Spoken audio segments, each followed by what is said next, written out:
ನಮಸ್ಕಾರ. ಬೇಸಿಗೆ ಶುರುವಾದಾಗಿಂದ ನನಗೆ ನಿದ್ದೆ ತೊಂದರೆ ತುಂಬಾನೇ ಆಗ್ತಾ ಇದೆ. ಫಸ್ಟ್ ಆಫ್ ಆಲ್ ನಿದ್ದೆ ಬರೋದೇ ಇಲ್ಲ. 12 ಗಂಟೆ 1 ಗಂಟೆ ಆದ್ರೂ ನಿದ್ದೆ ಬರಲ್ಲ. ಒಮ್ಮೊಮ್ಮೆ ಬಂದ್ರೂ ಕೂಡ ಮಧ್ಯ ಮಧ್ಯ ತುಂಬಾ ಎಚ್ಚರ ಆಗುತ್ತೆ. ಅಂಡ್ ಇದು ತುಂಬಾನೇ ಕಿರಿಕಿರಿ ಉಂಟು ಮಾಡ್ತಾ ಇದೆ. ಇದು ನಿಮ್ಮ ಪರಿಸ್ಥಿತಿ ಆಗಿದ್ರೆ ಇವತ್ತು ನಾನು ಹೇಳುವಂತಹ ಪರಿಹಾರ ನಿಮ್ಗೆ ಹೆಲ್ಪ್ ಮಾಡಬಹುದು.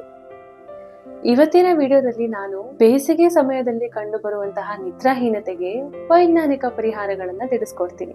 ಸೊ ನೀವು ಇದನ್ನ ಫಾಲೋ ಮಾಡಿದ್ರೆ ಇದಕ್ಕೆ ಯಾವ ಅಡ್ಡ ಪರಿಣಾಮಗಳು ಕೂಡ ಇಲ್ಲ. ಬಟ್ ಈ ಪರಿಹಾರಗಳನ್ನ ತಿಳಿದುಕೊಳ್ಳೋ ಮೊದಲು ಬೇಸಿಗೆಯಲ್ಲಿ ನಿದ್ದೆ ತೊಂದರೆ ಯಾಕೆ ಆಗುತ್ತೆ ಅನ್ನೋದನ್ನ ತಿಳಿದುಕೊಳ್ಳೋಣ.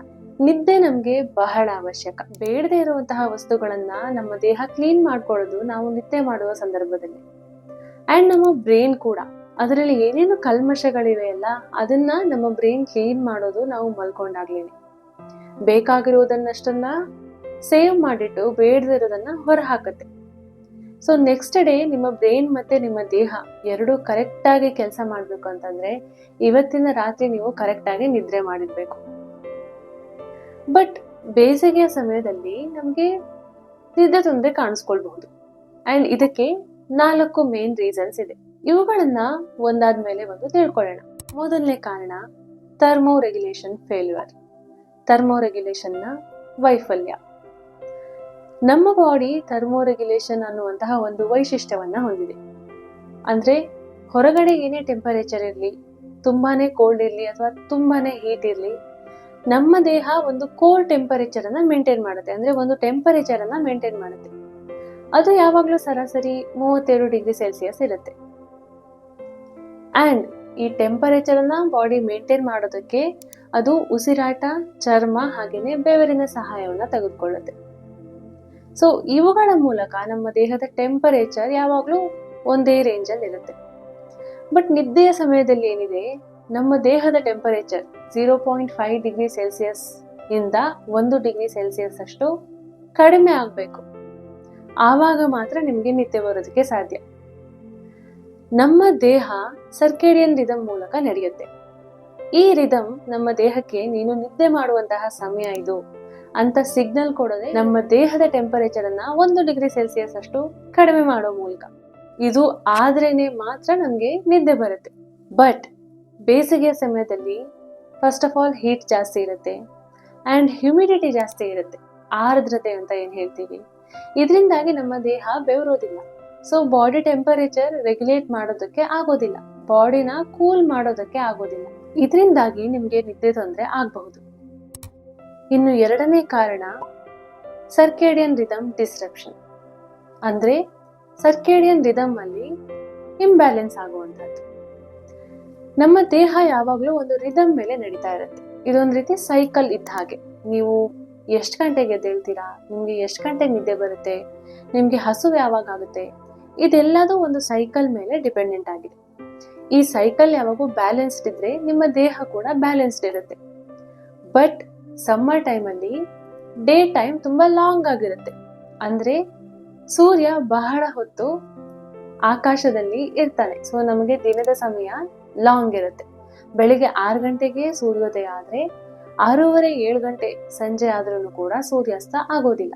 ಹೀಗಾದಾಗ ನಮ್ಮ ಸರ್ಕೇಡಿಯನ್ ರಿದಮ್ ಏನ್ ಮಾಡುತ್ತೆ, ಇನ್ನೂ ಕತ್ತಲಾಗಿಲ್ಲ, ಸೊ ಇದು ಮಲಗುವ ಸಮಯ ಅಲ್ಲ ಅಂತ ಹೇಳಿ ನಿದ್ದೆ ಬರೋದಕ್ಕೆ ತುಂಬಾ ಇಂಪಾರ್ಟೆಂಟ್ ಆಗಿ ಬೇಕಾಗಿರುವಂತಹ ಹಾರ್ಮೋನ್ ಅನ್ನ ಲೇಟ್ ಆಗಿ ರಿಲೀಸ್ ಮಾಡುತ್ತೆ.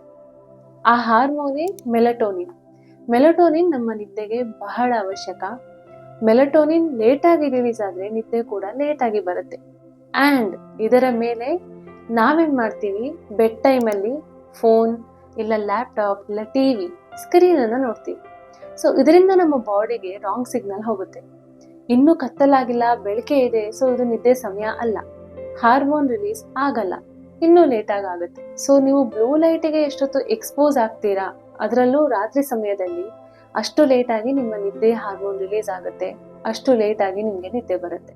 ಇನ್ನು ಮೂರನೇ ಕಾರಣ ಹೀಟ್ ಸ್ಟ್ರೆಸ್. ಸಮ್ಮರ್ ಟೈಮಲ್ಲಿ, ಅದರಲ್ಲೂ ಬೆಳಗ್ಗೆ ಟೈಮಲ್ಲಿ ಮನೆಯ ಟೆಂಪರೇಚರ್ ಯೂಶುವಲಿ ಜಾಸ್ತಿ ಆಗಿರುತ್ತೆ. ಬಟ್ ಕೆಲವೊಂದು ಮನೆಯಲ್ಲಿ ಅಥವಾ ಕೆಲವೊಂದು ರೂಮಲ್ಲಿ ವೆಂಟಿಲೇಷನ್ ಕರೆಕ್ಟ್ ಆಗಿ ಇಲ್ದಿರುವಾಗ ಹೊರಗಿನ ಟೆಂಪರೇಚರ್ ತಂಪಾದ್ರೂ ಕೂಡ ಒಳಗಿನ ಟೆಂಪರೇಚರ್ ಜಾಸ್ತಿನೇ ಇರುತ್ತೆ.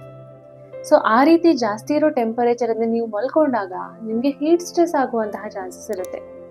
ಅಂತಂದ್ರೆ ದೇಹದಲ್ಲಿ ಸೆಕೆ ಜಾಸ್ತಿ ಆಗಿ, ಸುತ್ತಲಿರುವಂತಹ ತಾಪಮಾನ ಜಾಸ್ತಿ ಆಗಿ ನಿಮ್ಗೆ ನಿದ್ದೆ ಕರೆಕ್ಟ್ ಆಗಿ ಬರೋದಿಲ್ಲ.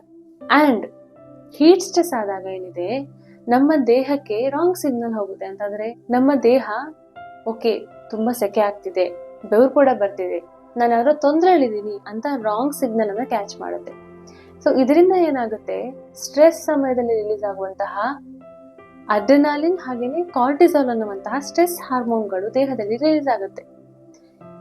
ಇದರಿಂದ ಏನಾಗುತ್ತೆ, ನಮ್ಮ ಎದೆ ಬಡಿತ ಜಾಸ್ತಿ ಆಗೋದು, ಬೆವರು ಇನ್ನೂ ಜಾಸ್ತಿ ಆಗೋದು, ಹಾಗೇನೆ ಒಂದ್ ರೀತಿ ಚಡಪಡಿಕೆ, ಕಿರಿಕಿರಿ, ಆಂಗ್ಸೈಟಿ ಅಂತೀವಿ, ಇರಿಟೇಷನ್, ಇವೆಲ್ಲ ಆಗುವಂತಹ ಚಾನ್ಸಸ್ ಇರುತ್ತೆ.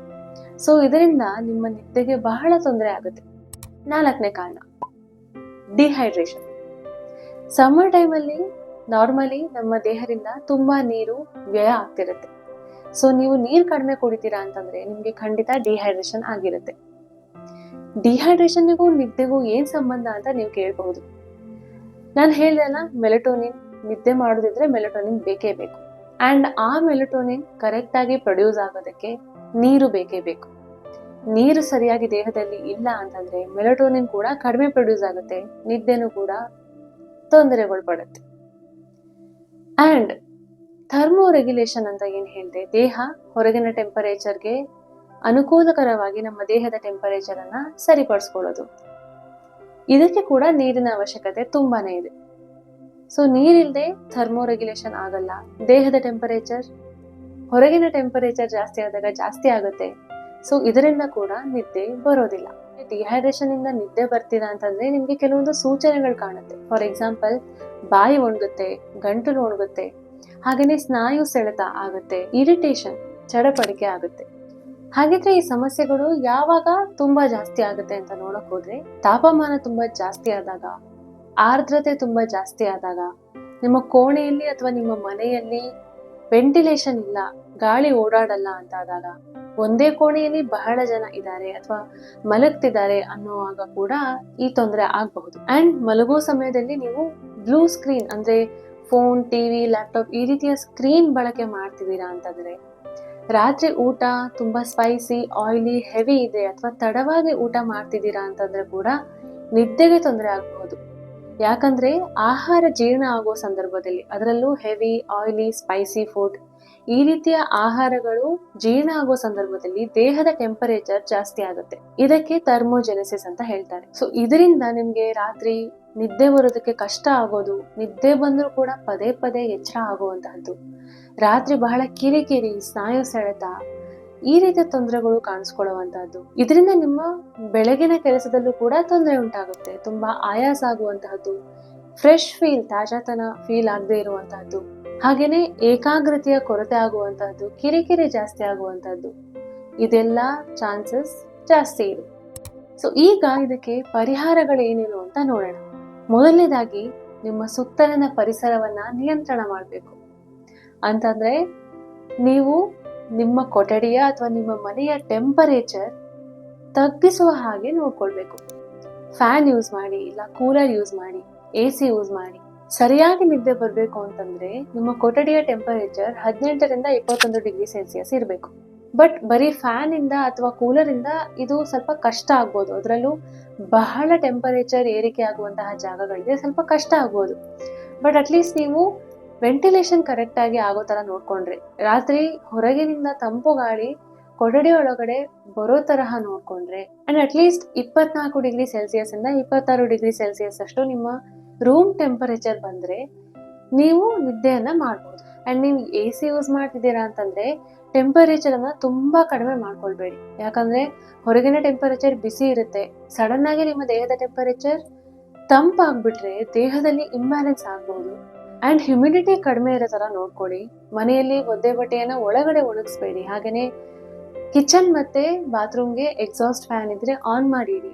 ಇದರಿಂದ ಮನೆ ಒಳಗಿನ ಆರ್ದ್ರತೆ ಕಡಿಮೆ ಆಗುತ್ತೆ. ಮತ್ತು ಮಲಗುವ ಮೊದಲು ಕೆಲವೊಂದು ಆಚರಣೆಗಳನ್ನ ನೀವು ರೂಢಿ ಮಾಡ್ಕೊಳ್ಬಹುದು. ಅಂತಂದ್ರೆ ಸ್ನಾನ ಮಾಡುವಂತಹದ್ದು, ಕೋಲ್ಡ್ ವಾಟರ್ ಅಥವಾ ಬೆಚ್ಚಗಿನ ನೀರಿನಿಂದ. ಕೋಲ್ಡ್ ವಾಟರಲ್ಲಿ ಸ್ನಾನ ಮಾಡ್ತೀರಾ ಅಂತಂದ್ರೆ ಮಲಗೋದಕ್ಕಿಂತ 30 ನಿಮಿಷ ಮುಂಚೆ ಮಾಡಿ. ಬೆಚ್ಚಗಿನ ನೀರಿನಲ್ಲಿ ಸ್ನಾನ ಮಾಡ್ತೀರಾ ಅಂತಂದ್ರೆ ಮಲಗೋದಕ್ಕಿಂತ 1.5 ತಾಸಿನಷ್ಟು ಮುಂಚೆ ಮಾಡಿ. ಯಾಕಂದ್ರೆ ಬೆಚ್ಚಗಿನ ನೀರಿನಲ್ಲಿ ಸ್ನಾನ ಮಾಡಿದಾಗ ಮೊದಲು ದೇಹದ ಟೆಂಪರೇಚರ್ ಸ್ವಲ್ಪ ಜಾಸ್ತಿ ಆಗುತ್ತೆ. ನೀವು ಸ್ನಾನ ಮಾಡಿ ಸ್ವಲ್ಪ ಸಮಯದ ನಂತರ ದೇಹದ ಟೆಂಪರೇಚರ್ ಇಳಿಯುತ್ತಾ ಬರುತ್ತೆ.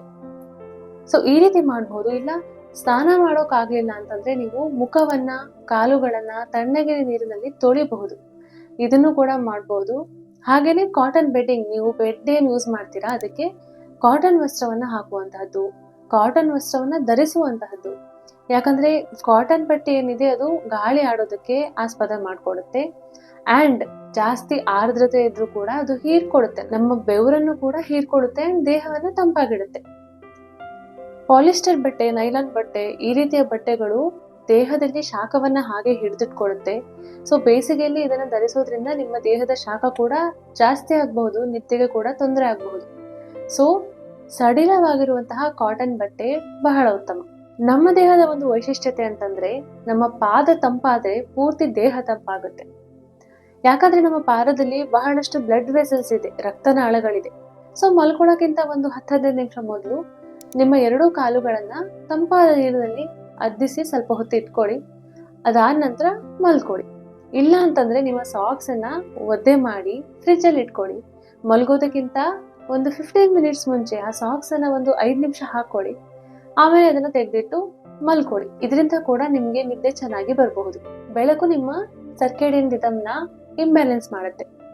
ಸೊ ರಾತ್ರಿ ಮಲಗುವ ಸಮಯದಲ್ಲಿ ಸ್ಕ್ರೀನ್ ಅನ್ನ ನೋಡಬೇಡಿ. ಆದಷ್ಟು ಅರ್ಧ ಗಂಟೆಯಿಂದ 1 ಗಂಟೆ, ಮಲಗೋದಕ್ಕಿಂತ 1 ಗಂಟೆಯ ಮೊದಲಿಂದ ಯಾವುದೇ ರೀತಿಯ ಸ್ಕ್ರೀನ್ ಅನ್ನ ನೋಡಬೇಡಿ. ಅಂದ್ರೆ ಮೊಬೈಲ್, ಟಿವಿ, ಲ್ಯಾಪ್ಟಾಪ್ ಎಲ್ಲ. ಬುಕ್ಸ್ ಓದಿ, ಮೆಡಿಟೇಷನ್ ಮಾಡಿ, ಸುಮ್ಮನೆ ಕೂತ್ಕೊಳ್ಳಿ, ಮನೆಯವ್ರ ಜೊತೆ ಮಾತಾಡಿ, ಬಟ್ ಸ್ಕ್ರೀನ್ ಮಾತ್ರ ನೋಡಬೇಡಿ ನಿದ್ದೆ ಚೆನ್ನಾಗಿ ಬರಬೇಕು ಅಂತಂದ್ರೆ. ಅಂಡ್ ರೂಮಲ್ಲಿ ಲೈಟ್ಸ್ ಏನಿರುತ್ತೆ ಅದನ್ನ ಡಿಮ್ ಮಾಡಿ. ಈ ಬ್ರೈಟ್ ವೈಟ್ ಅಥವಾ ಬ್ಲೂ ಕಲರ್ ಲೈಟ್ ಬದಲು ಆರೆಂಜ್ ಕಲರ್ ಅಥವಾ ಯೆಲ್ಲೋ ಕಲರ್ ಲೈಟ್ ಅನ್ನ ಹಾಕೊಳ್ಳಿ. ಇದರಿಂದನೂ ಕೂಡ ಬಾಡಿಗೆ ಇದು ನಿದ್ದೆ ಸಮಯ ಅನ್ನುವಂತಹ ಸಿಗ್ನಲ್ ಹೋಗುತ್ತೆ.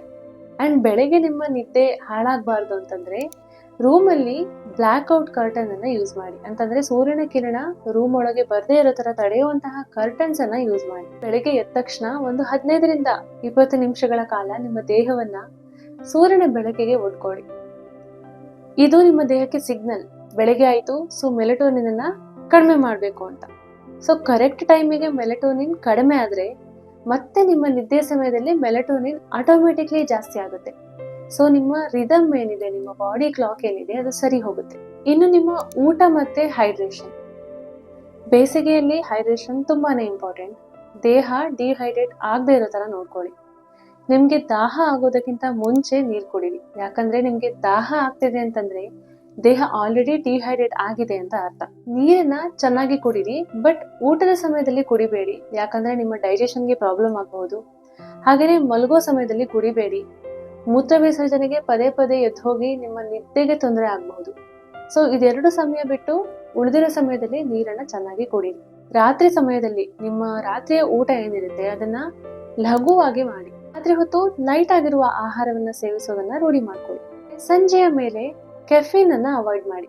ಕಾಫಿ, ಟೀ ಅಥವಾ ಕೋಲಾ ಈ ರೀತಿಯ ಯಾವುದೇ ದ್ರವ್ಯವನ್ನ ಕುಡಿಯೋದನ್ನ ಅವಾಯ್ಡ್ ಮಾಡಿ. ಯಾಕಂದ್ರೆ ಕೆಫೀನ್ ಏನಿದೆ ಅದು ನಮ್ಮ ದೇಹದಲ್ಲಿ 5-6 ಗಂಟೆಗಳ ಕಾಲ ಹಾಗೆ ಇರುತ್ತೆ. ಸೊ ಇದರಿಂದ ನಿಮ್ಮ ನಿದ್ದೆಗೆ ಬಹಳ ತೊಂದರೆ ಆಗಬಹುದು. ಆಲ್ಕೋಹಾಲ್ ಅನ್ನ ಅವಾಯ್ಡ್ ಮಾಡಿ. ಮದ್ಯಪಾನದಿಂದ ನಿದ್ದೆ ಚೆನ್ನಾಗಿ ಬರುತ್ತೆ ಅಂತ ನೀವು ಅನ್ಕೊಂಡಿದ್ರೆ ಖಂಡಿತ ಇಲ್ಲ. ಮದ್ಯಪಾನದಿಂದ ಡೀಪ್ ಸ್ಲೀಪ್ ಅಂತ ಏನ್ ಹೇಳ್ತೀವಿ, ಇದಕ್ಕೆ ರೆಮ್ ಸ್ಲೀಪ್ ಅಂತ ಕರಿತೀವಿ. ಮದ್ಯಪಾನ ಮಾಡಿದ್ರೆ ಇದು ನಿಮ್ಗೆ ಖಂಡಿತ ಡೀಪ್ ಸ್ಲೀಪ್ಗೆ ತೊಂದರೆ ಮಾಡುತ್ತೆ. ಅಂಡ್ ದೇಹ ಡಿಹೈಡ್ರೇಟ್ ಆಗುತ್ತೆ, ರಾತ್ರಿ ಕಿರಿಕಿರಿ ಆಗುತ್ತೆ, ಪದೇ ಎಚ್ಚರ ಆಗುತ್ತೆ. ಸೊ ನಿಮ್ಮ ನಿದ್ರೆ ಕ್ವಾಲಿಟಿ ಸ್ಲೀಪ್ ಆಗಿರೋದಿಲ್ಲ. ಅಂಡ್ ನಿದ್ದೆಗೆ ಬಹಳ ಇಂಪಾರ್ಟೆಂಟ್ ಆಗಿರುವಂತಹ ಪೋಷಕಾಂಶ ಅಂತಂದ್ರೆ ಮ್ಯಾಗ್ನೇಷಿಯಂ ಕೊರತೆ ಆದ್ರೆ ಕೂಡ ನಿದ್ದೆಗೆ ತೊಂದರೆ ಆಗುತ್ತೆ. ಮ್ಯಾಗ್ನೇಷಿಯಂ ಜಾಸ್ತಿ ಇರುವಂತಹ ಆಹಾರಗಳನ್ನ ತೆಗೆದುಕೊಳ್ಳಿ. ಮಲಗೋದಕ್ಕಿಂತ 1 ತಾಸು ಮೊದಲು ಬಾಳೆಹಣ್ಣು ಅಥವಾ ಆಲ್ಮಂಡ್ಸ್ ಅಥವಾ ಪಂಪ್ಕಿನ್ ಸೀಡ್ಸ್, ಕುಂಬಳಕಾಯಿ ಬೀಜ 1 ಚಮಚದಷ್ಟು ಇವುಗಳನ್ನ ತೆಗೆದುಕೊಳ್ಳೋದ್ರಿಂದ ಮ್ಯಾಗ್ನೇಷಿಯಂ ಜಾಸ್ತಿ ಇರೋದ್ರಿಂದ ನಿಮ್ಗೆ ನಿದ್ದೆ ಚೆನ್ನಾಗಿ ಬರುವಂತಹ ಚಾನ್ಸಸ್ ಇದೆ. ಅಂಡ್ ನಿದ್ದೆಗೆ ಒಂದು ಪರ್ಟಿಕ್ಯುಲರ್ ಟೈಮ್ ಮಾಡ್ಕೊಳ್ಳಿ. ಬೆಳಿಗ್ಗೆ ಇಷ್ಟು ಗಂಟೆಗೆ ಎದ್ದೇಳ್ತೀನಿ, ರಾತ್ರಿ ಇಷ್ಟು ಗಂಟೆಗೆ ಮಲ್ಕೋತೀನಿ ಅಂತ.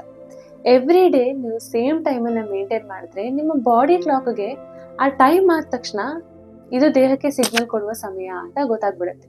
ಸೊ ಎವ್ರಿ ಡೇ ಅದೇ ಟೈಮ್ಗೆ ನಿಮ್ಮ ದೇಹಕ್ಕೆ ಸಿಗ್ನಲ್ ಹೋಗುತ್ತೆ. ಅಂಡ್ ನಿದ್ದೆ ಸಮಯದಲ್ಲಿ ಕತ್ತಲೆಯನ್ನ ಮಾಡ್ಕೊಳ್ಳಿ, ಹೊರಗಿನಿಂದ ಯಾವುದೇ ಲೈಟ್ ಬರದೇ ಇರೋ ತರ ಮಾಡ್ಕೊಳ್ಳಿ.